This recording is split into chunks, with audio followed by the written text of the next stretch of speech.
We begin tonight with the latest on President Trump's maximum pressure campaign on the Maduro regime in Venezuela. The president has authorized CIA activity in the region, in addition to a series of recent strikes against boats that the administration says are smuggling deadly drugs.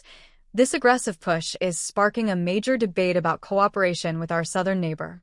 Our next guest, a Mexican senator, has said her own people would welcome U.S. help against the cartels. So, the question is, why isn't Mexico partnering with the U.S. as closely as President Trump would like? We were joined earlier by Mexican Senator Tellez for an eye-opening discussion. We began by discussing the situation off the coast of Venezuela, where President Trump is focused on business and security in the Caribbean. We asked the senator, if Mexico is an ally of the United States, what is its government officially doing to fight the cartels? The senator's answer was blunt. Officially, Mexico is an ally, but secretly, it is not. She stated that the government is actually more an ally of Venezuela and the Cuban dictatorship. She pointed to recent actions as proof, including Mexico's refusal to congratulate President Trump on the peace treatment in Gaza and its open backing of the Maduro regime.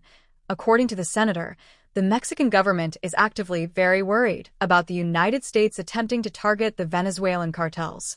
And she expressed grave concern over what she called President Claudia Sheinbaum's alignment with leftist dictatorships. The senator cited Sheinbaum's decision to skip the America summit precisely because Venezuela, Cuba, and Nicaragua were not invited.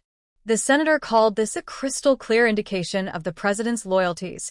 She went further, alleging that the Mexican government has provided billions in aid, specifically for $1 billion over the last 7 years, to the Cuban dictatorship, essentially keeping it afloat. This leads to a fascinating problem.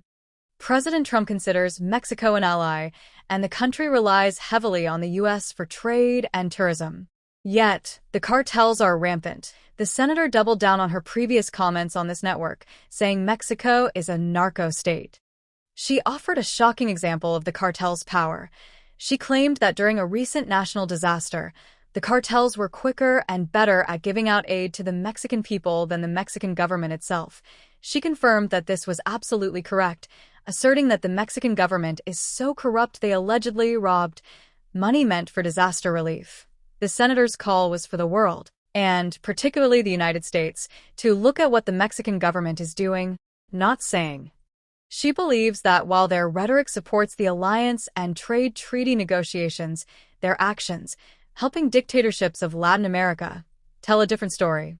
She emphasized that most Mexicans do not support this policy. The senator offered a stark warning, testifying that President Sheinbaum's actions show she wants Mexico to be the next Venezuela.